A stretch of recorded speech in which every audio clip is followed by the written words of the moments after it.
Kyle Roelofs. What's up, bro? Is that how you say it's Roelofs, yeah? Yeah, you got it right the first time. I was kind of surprised.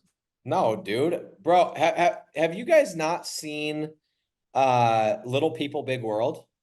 Oh, that's where you're getting it from. Yeah, it sounds the same way as that. I got an extra I got an S instead of an F on the end, I think. But Okay, so if you guys haven't seen that show, it's this family. The parents are dwarfs, and one or two of the kids are not, but one of the kids, Zach Roloffs, by the way, fun story. I'm at Disneyland, come out of Guardians of the Galaxy, and freaking Zach Roloffs is posted up on the curb with his kid, and I was like, dude, that's Zach Roloffs. Anyway, freaking love that show, dude. Shout out to you, Zach Roloffs. Maybe we should sell him into the program. What's up, Kyle? things keep moving, man. Pretty happy with it. Dude, I enjoy Kyle. If you guys don't follow Kyle, you should follow Kyle. Kyle is somebody who gives interesting. I love reading Kyle's posts because we see a lot of the same stuff. Everyone wants to post hustle porn, yeah. Everyone wants to talk about the grind and the this and the that and the flex and trust me, I'm just as bad as everyone else. I've stopped doing it because I got so tired of seeing it. But dude, Yep. I enjoy your posts. I see them. I like them. They're different, and that's what I like. So if you guys aren't following Kyle, hit him up. This dude knows what he's talking about, and he's gonna give it to you in a different way than the hustle porn. That's like my new favorite thing because that drives me nuts, dude. I've consumed so Yeah, much you hustle porn. listen to it for a couple of years, and then you're just done with it, you know? Well, it's all the same, bro. It's like everyone's trying to be Andrew Tate, everyone's trying to be uh Grant Cardone, and everyone had the Gary V phase, and now it's just like, dude, when I see it, I see some of myself in my old posts, and I'm like, oh, that was so cringy. Was I that bad? I'm like, yeah, you were probably worse, dude. So anyway, I love your stuff, dude. Where you at right now? So I'm in a tiny town in northwest Iowa. If you go to Sioux Falls, South Dakota, and then you go an hour southeast, I'm in a town of 2,500 people. So if you want to do your due diligence on a whole Iowa, Hull, we got about three gas stations, no stoplights. So Bro. So first of all, I grew up in a town with 2,000, so I get it. I know no stoplights, you said, right? nope. Same. We had two or three gas stations, no stoplights. Everyone knows everyone. It's just one of those. It's got its pros, it's got its cons, but just make sure that get ready for everyone to know everything about you. The And I'm internet's my sure, sanity, man, because that guy dude, wanted me to get out. I'm sure people are like, dude, that Kyle guy, he's a drug dealer. He doesn't leave the house. And but you know, It's so weird. that do they kind of feel like that? Well, it's weird because I'm one of the one guys. Nobody's home around during the day because both mom and dad go to work. Just all the couples go to work down the street, and I'm just like, I'm home. I got the dogs out. You know. People are like, does this guy work or is they're like, maybe they think that you are either a drug dealer or that you like won a lawsuit or something, you know? Yeah, I walk outside 10 a.m. sweats, go get the mail. You know. I love that, bro. I had a contractor one time. I got a deal from this. Like you guys talk about how, people like you got to dress the part. I was wearing like gym clothes. It was like 1 in the afternoon or maybe it was like 10. And I go up to this contractor. He's like giving me a quote on artificial grass, and he's like, "What do you do, bro?" Like, basically, what he's saying is like, "Why do you look like a slob and live in this house?" Yep. You It's know? code. And I was like, "Oh, and I wasn't trying to sell him because I was like, he's gonna think I'm selling him. I was like, I actually like work with contractors and I get them leads. And he's like, immediately, it's like I baited him in. He's like, well, could you get leads for me? And I was like, I've never done artificial grass, but let me check it out. And then, as you know, I was like my favorite niche in 2021. So it's funny how that works, dude. Uh, So, Kyle Roelofs, how long you been in the game, the digital game? Want to get into this? Funny enough, bro, we've talked over Messenger before, and I think this might be our first time actually jumping on a Zoom. I think so, something like that. Yeah. So, how long you been doing the game? And I just mean in general, the online game. Inline, I started my first online attempt was in 2017. Or I was thinking about creating an e-commerce store. I got a quote from a guy to build it out on an old antiquated platform for $10,000, and currently at that time I was making about 1,500 a month working as a janitor. So Okay. I was like, Interesting. this is not going to be possible. I got to find another route. Interesting. Okay, so you wanted to create an e-com platform. This is before I'm guessing that we had like Shopify and stuff, Yes. and it was going to be 10 grand. So it's 2016. Isn't that crazy? So how did you get into you transition, and I know your business is comprised, you have, you do a few different things, but how did you get into the lead gen space at all? I've I found a blog a while back, and then I ended up working for that guy for 2 years on his blog, on basically generating leads for that particular course, And that's how you got and into it. then that's how I got into it. But during that time, what I was doing, I got familiar with local lead generation in late 2018, early 2019. Then I found about everybody else's courses that are imaginable and went through those too. Same. But then I went through like, but I was always told the motto of build more shoes on the shelf. Well, but then the sales end of it wasn't emphasized. So I went and built out 300 Weebly sites. Amazing. There we go, guys. I think you and Jerry Ward, I think, was in the hundreds as well. So you might be one of the top builders.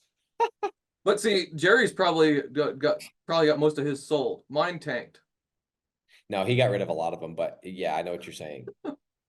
I was just like, I built out those 300, then I ran out of money because I didn't know at that time. There was a little bit of strategy on ads at that time, but there was nothing near as put out as your course is, right? On Dude, built out on ads. it's So funny because I took the same advice, I think from the same group, if I'm reading completely through the lines, I think that's the case. And we all did that, bro. All of us. We all build out sites. I got into I think I passed 200 sites.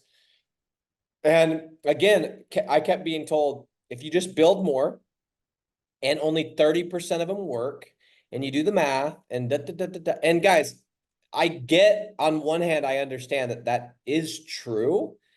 However, just like you, dude, I started running out of money, and I'm like, if I want to get to, like, let's say 100,000 a month, that's when it really clicked for me.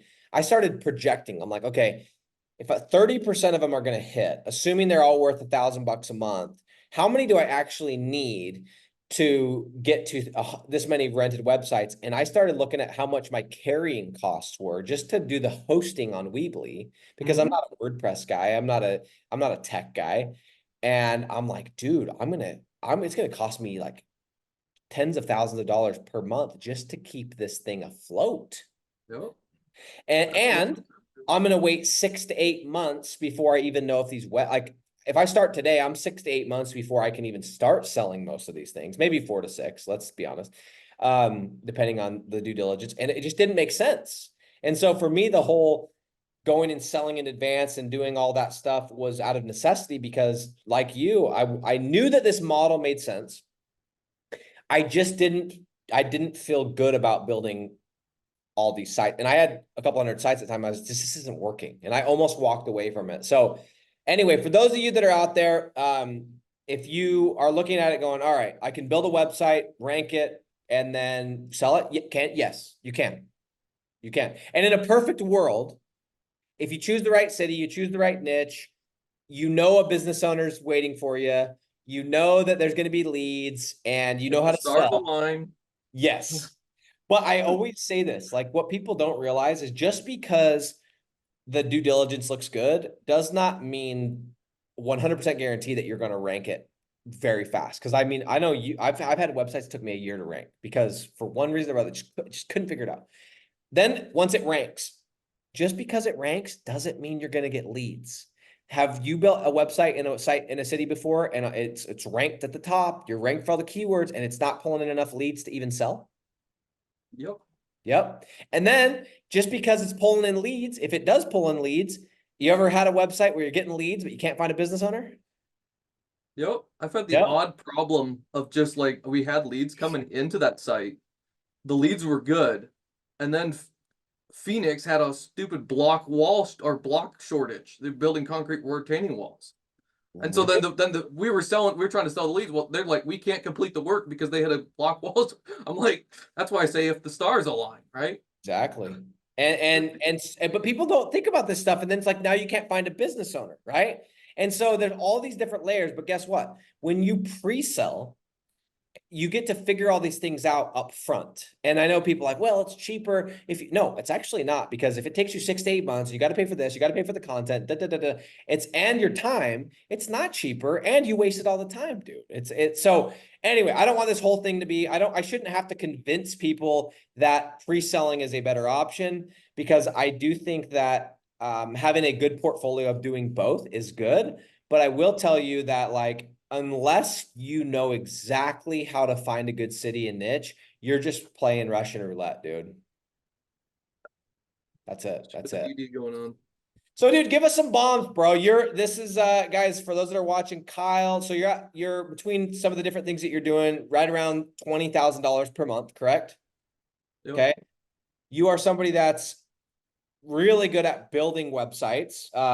You've got a good system in place. I imagine because you've figured out how to hire good employees, and I imagine you use most of the talent overseas as well, right? Yep. All my guys are based in the Philippines.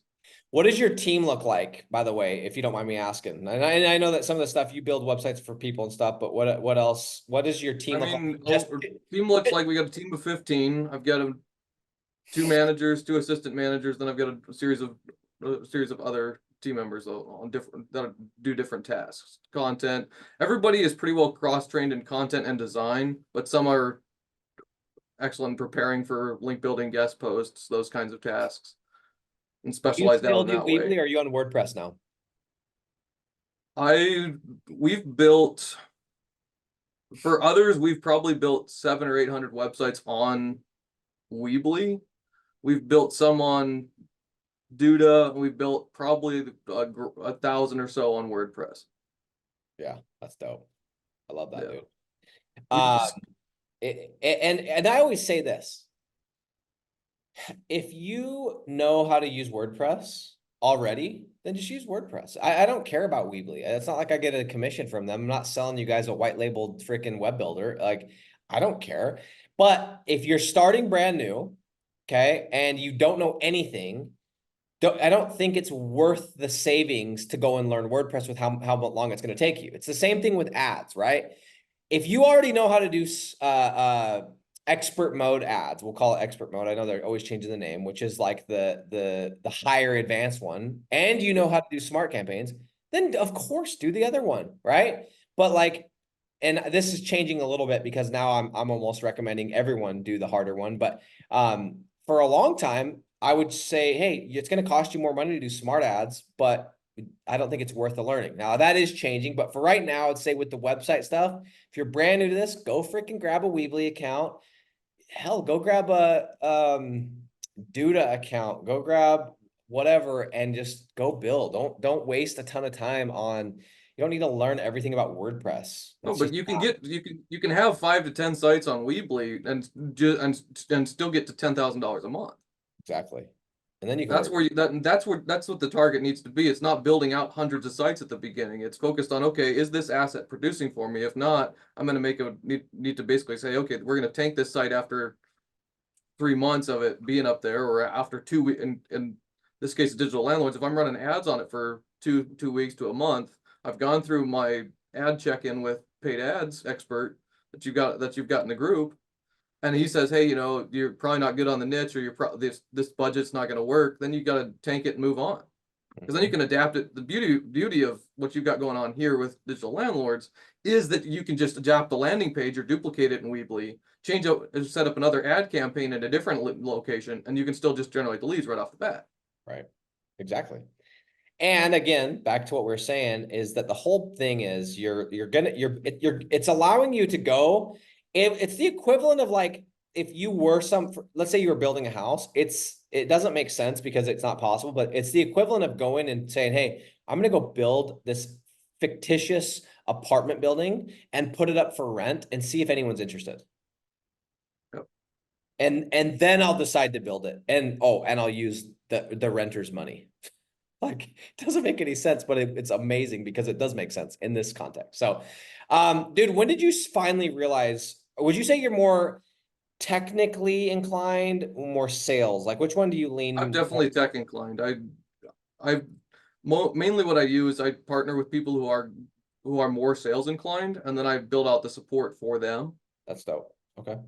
So So when did you kind of realize, like, how long did it take you to realize, like, you know what, I got this, the sales side is where the money's made. Like, whether it's me, whether it's partnering with somebody else, but like, if I don't have that piece, it doesn't matter how good I am at building a website, like there ain't no money coming in. When did you realize that? Was it after you built 300 sites? no, it was probably in 2020 when I sold a website for $10,000. A single website? Yes. Though, that was it a previous client? What, how did that work? Well, in 2019, I sold newspaper ads for about 5 months, and one of the regular clients there was a mutual insurance company, and they wanted a custom build on a website, and I was like, well, I probably can do it with you. And so then I drew out what I was looking at. I gave them a theme that I was looking to use, and they said, "Hey, Bill, what's this going to cost us?" And so I quoted out saying, "Hey, this is going to be like 11,300. You can pay it either all at once or over 12 months." I gave them an option, and they chose the 12 months. And so then I almost pretty much doubled my income at the time because I was making $1,500. Well, no, at that time I was probably making 3 grand because I was selling newspapers at the time. So I added a 25% to my income base for that 12 months because I sold it on that payment plan. So So that's I when was you're like, well, like, okay, this is where there's the money game. here to be made. That's sweet. That's cool, bro. I like that. I like that. That's a good and that is we could go in the whole strategy on that. Like if you guys, I'm a big believer in like just really simplifying and focusing on one thing, but I will say that when stuff comes across your desk, opportunities like that, I always just say yes. Hey, you do this? Yes. Because I know I could find somebody to do it, even if I just take a percentage. And at the very worst, I do what you did, which is maybe I go partner with somebody and then I'm like, hey, it's this much and I'll take on the risk for you because dude, if they don't pay you for those 12 months, you're just going to you're not going to get rid of the site, but you're not going to turn it over to them. It's going to be money that they just put down the drain, you know? This is one person in my tiny town, right? So it's like I know where they live. I know I'm not going to worry Yeah. about it. So, And they're also not worried about you because they're like, dude, this guy can't hide from me. He's got to do a decent job or I'm screwed, you know? well, the biggest sale for me is that I can sell websites in this region very easily because I'm local and I give some fast support. On average, my support's 24 hours, if not faster. So So it's just like that's what people want. They want this edit made on the website, sure, whatever. But then you have the recurring on those websites are 100, $200 a month. So it's just like that's my little piece that I like doing because I like creating the websites for people. I like building them out. I've built some for different churches, different mutual insurance agencies. I've built one for a nonprofit park or nonprofit campground type thing. So it's just like I like those. really cool, man. So let's talk to the people who are new to this group, that are new to the online space in general, that want to start making money online. What do you think is the very first thing that they should do? Like, what's the first step that somebody should do? Like, actual practical step to get started, because I think a lot of times we get on calls like this, whether it's in this group or another group, and it's, we get motivated. It's like, oh, Kyle's making 20 grand and Nick's making this, and I'm excited, but like I don't even know where the hell to start. Like, what would you recommend for somebody that's brand new to this group? Like, who is the guy? Justin Hofer. He's brand new, right? So clearly he's heard of this business somewhere, but like, what would be the first step that you would do? Decide on your budget. Decide on your budget. Decide on, okay, I'm going to allocate this amount of time and I'm going to decide this amount of money for the next X number of months on this opportunity. I'm going to give that a shot because one, I overran my credit cards at the very beginning. So that was hard. But then the next step of is I'd formalize my business. I'd get your LLC set up. But then you want to look up profit first accounting. I didn't know this when I first started, and I've implemented it last year, and it's been really helpful. That's where you set up 4 different accounts for your business: your deposit, your OPEX, your tax account, and your profit account. You can look at the percentage Oh, details of dude, which one this is profit that away. book called Profit First. Yes. A good book, actually. I read that book and I actually said that same thing. I actually use that same thing. It's a good book. Yep. The same But guy then had, you can automate percentage of your income going to different accounts, and then you know you're prepared for when the tax man shows up. Maybe that's 5% overall revenue. Your deposit account, all your good money shows up there. Profit account, that's what we want to focus on. But how do we build that up? Well, maybe that's 30% of what we're all bringing in. Everybody claims that this business model is 85% profit. I want to see proof of that when people bring it in. Like, move 85% of your income or your revenue into that profit account and see if you can survive on the rest. Yeah. Right? And I would say if you're taking everything else, the only way you could probably say that is if you take everything out, all your overhead out. If you're talking about one single property, no Yeah. taxes, this, that, and the rest, then, but yeah, no, for sure, because you're gonna have taxes, you're gonna have, Yeah. I mean, I say anywhere between 40 to 60% has to be profit. So somewhere in that neighborhood. yeah, for sure. But those That's are the two things I would look at. First of all, getting the foundation, building a foundation out for yourself with a budget and with those accounts. And you form your state LLC for like 150 bucks, EIN number, all that stuff. Then your next step is to go through whatever course you're going through, build out maximum of 5 sites, max, because you're going to be drinking from the fire hose when you go through, especially with like every year you're updating this digital landlords course, so all the information's new, right? right, So right. every time you go through the course, every year you got to be refreshing yourself with this. But when you first start on it, you're learning all the basic things, like, okay, how do I point a domain to Weebly, right? Right. And just that can be a lot for somebody.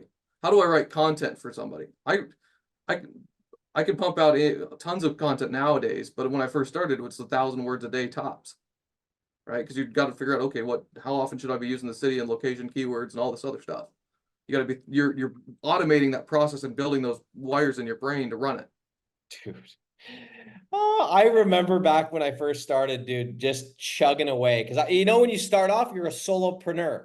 Knowing what I Mm-hmm. know now, the first thing I would do as soon as I started making profit, I'd go hire somebody to get rid of all my like little tasks. But when you first start, like, oh, got money coming in. So you're right, you get the client, right? You get the one website, and then they start paying you a little bit of money. Maybe it's an SEO deal. And you're like, okay, I'm gonna go write all the content. It's like you spend 3 hours writing 1,000 words or 1,200, 1,500 words, and it's like, oh, and you like feel so accomplished, but really that didn't move the needle because you could have hired that out. And I do, when you just said that, I'm like, I remember writing, I think I wrote over, I mean, it was over a couple 100,000 words of content about concrete and tow trucks. I mean, just till my mind was mush.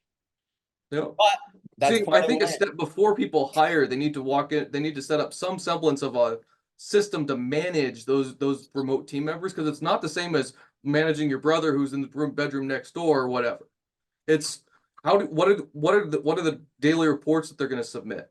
How are you tracking their hours? I use Time Doctor and Slack for those things. Everybody on my team submits a daily report that has a list of the tasks that they did, as well as the hours approximately that they worked. Like, hey, I did these 3 sites and it took me 8 hours or whatever. So then at a glance, I can scroll through that channel because I don't want to spend hours reviewing everybody's reports. I can scroll through that and say, hey, was it reasonable for that person to get that amount of stuff done in that amount of time? And then because some people get into the time tracking of, was this guy productive 100% of the time? Nobody is. They're True, people. true. Everybody's got to have their siesta once in a while, but on the whole, 80% of the time, are they productive? My people are. Because in the hiring process, when you go from online jobs, PH, John Jonas, or if you're hiring out of South Africa, I don't know if they have an online jobs for South They Africa don't. yet, but They don't. I'm sure you're building that on the back end. But but once you online jobs, don't just put your application words in there. Put a Google form with about 5 different fields on it: name, email, and then put what motivates you. Say, hey, have them watch the 7 levels deep Dean Graziosi exercise and say, hey, what motivates you? And a lot of people that I get 50 people on my onboarding wait list, and they're saying, hey, my family motivates me. I want to pay for my wife and my baby. I want to pay for that, like some of the most meaningful things that I've done in this business have literally nothing to do with my life today. I've helped my main couple virtual assistants over in the Philippines buy land and build a house. And this past month, they were able to afford getting married. It's a whole different, other more expensive thing over there than it is over here. And so it's like they were able to do that, and their whole family lives together. And so I'm like, the business that I've put together, I've helped people build their family wealth up. That's impact. I mean, Nick, you can probably testify to that on your team members. They're probably not living as where they were before Correct. because of what you're paying them. Yeah, it's true. What motivates you, bro? I asked this because I do, or what drives you? Because again, guys, Kyle's one of those guys I like. He shares some interesting stuff. It's always different. What would you say? What do you say? What would you say continues to drive you to continue to grow your income? And because if you don't have that, then it's like at some point, everyone's got a different level, but at some point, it's just numbers. You know what I mean? Like at some point, you become unmotivated because you're comfortable with a certain lifestyle, and everyone's different that way. But what do you say? What would you say continues to drive you? Is it the impact? And if so, what specifically? At first, it was just getting free from the job that I was at. I wanted time freedom. So that was the first 3 years of just trying to figure out that. Over the past probably 8 months, 9 months or so, I've had to reevaluate that because I have the time freedom Yep. piece. And so what now I'm more like, okay, how do I want self around here, I want self-sufficiency. I want to basically have a 1 acre farm that basically produces my own power, my own water, my own pretty much everything. I got 1 acre on this land here. But so just like that, how do I build that? That's personally what I'm like, okay, what am I gonna need to afford that? Well, if I can get to $50,000 a month, I'll be able to afford that. So I'm just like, that's my next step as far as personally what I can do. And then my wife doesn't have to work anymore in the sense of she wants to work as a therapist, but I want her to be able to when we begin our family, I want to be able to just have her go down to part-time and not have to worry about anything. Right. And so then she can come home with, we can pay for, we have a childcare spot right around the corner if we're going to do that. Basically, not have to worry about the money piece anymore. I like that. Because even at $20,000 is your top line revenue, but it's like, okay, if we're having a 40% profit margin out of that, that's $7,000-8,000 a month coming in, which is six figures. But it's still when you add in a mortgage, when you add in cars, when then you want to add kids on top of it, you've got what, 4 kids of your own now? Three. Well, I'm kidding. Yeah, just three. I was gonna joke and say three that I know of, but it was a bad joke. Bad joke. There you go. But it's like that's the next step. How do you prepare for those things? It's like then how do you build up your savings and you build up your investment? My dad's a financial advisor. It's like we're working different pieces of this puzzle out. So then we can build those next steps of my life out. I'm very practical, very pragmatic down to it. I mean, I've built out a vision that was like, okay, I could build out 100,000 sites and have them all rented out and whatever. And if you want to see the spreadsheet on that, I can send it over to you. But it's like that's not realistic anymore. It's like, oh, because that's when pie in the sky thinking that everything's ideal. But if I can get this thing up to $50,000 a month, having a 50% profit margin on it, that's what I'm looking at. Like that. It's my next fiscal target anyway. I like that a lot, Because man. then I can look at I've already got my first two managers as with a house. How do I get my assistant managers? They're two different couples now as get them into a house. Because then what you're also building into that is building into loyalty. You're not going to have much turnover that way. And then the minute people that are on right now at the base level of my company, the minute they see that these people have grown in Kyle's company and they've gotten their houses, if I stick around, I can probably get a house too, right? Or something, I'll get a car. I don't know whatever their fancy is. Maybe it's a condo or something. I don't know. I can get a place that I can call my own. Yeah. I like that, man. That's really cool. And it is fulfilling when I know my manager here in Africa. I met him when I lived here 12 years ago, and he was just a 17-year-old kid, you know, hot under the collar, whatever. What do they say? Bright-eyed and bushy-tailed. And I mean, yeah, he grew up in a poor background, and now he's on the nice side of the city, and he dresses well. And I mean, he actually same thing. He just bought a land. I think it's like a couple acres of land, and he's starting to build a house. So it's a fulfilling thing. Yeah. Um, okay, real quick before we end, Jacob Barker said, "Let's go make it happen." Justin Hofer says he flies into Sioux Falls to visit family. Pretty Funny Nanny said, "What is the book?" And it is called Profit First. I think that you like that already. No, yeah, that's exactly what it is. It's a good book. Is that the same author that wrote The Pumpkin Plan? Have you I heard? believe so. Yeah, you wrote Yeah, that pumpkin plan before. That's a good that one's good as well. That's basically about eliminating all of your freaking businesses that aren't making you money. That one opened my eyes. But yeah, Profit First is a really solid book. I went and opened a bunch of accounts and did the same thing. So um dude, I appreciate it, man. 20 grand and you're just under 30 years old, yeah? Yeah, and to be 30 in May. It's awesome, man. It's crazy because yeah, especially coming from like it depends on where you come from, but I grew up in a small town too, and like, Well, I man, didn't grow up here. I grew up in Seattle. oh, interesting. Okay, well, let me speak to the people that have grown up in a small town. When you grow up in a small town and no one in your town makes six figures, it's interesting when you hit that and then you go way past it. Yeah, sometimes there's like a mental block because you kind of feel like you don't deserve it or whatever. But anyway, it's a weird dynamic when you're the little kid that was growing up playing football, and then all of a sudden you're kind of the big guy in this town. So it's interesting. It is really odd because you go to church auctions and then they're just like, or donation spots, and they're just like, you spent how much on two jars of jam? And I was like, they donated them there for 25 bucks a pop, and I'm like, my wife loves the jam, and I'm like, well, it's a good cause, so it's not a big deal. But people are like, you got two of them? What is that? That's Like, awesome. but you're positioned to give when you position yourself as a person of value.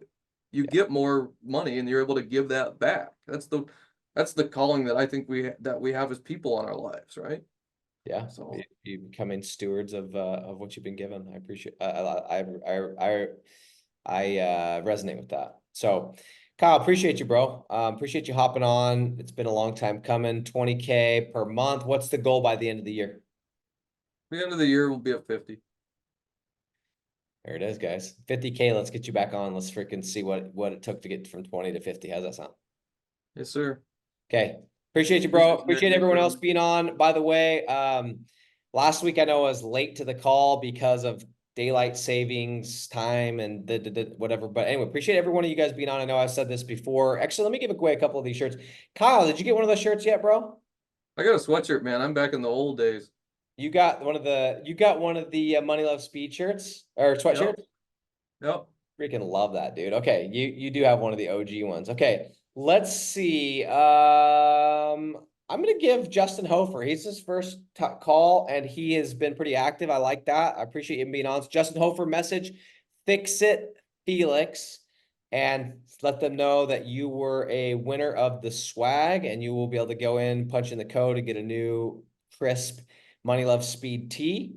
And let's see. So gave one to Justin, and then let's go with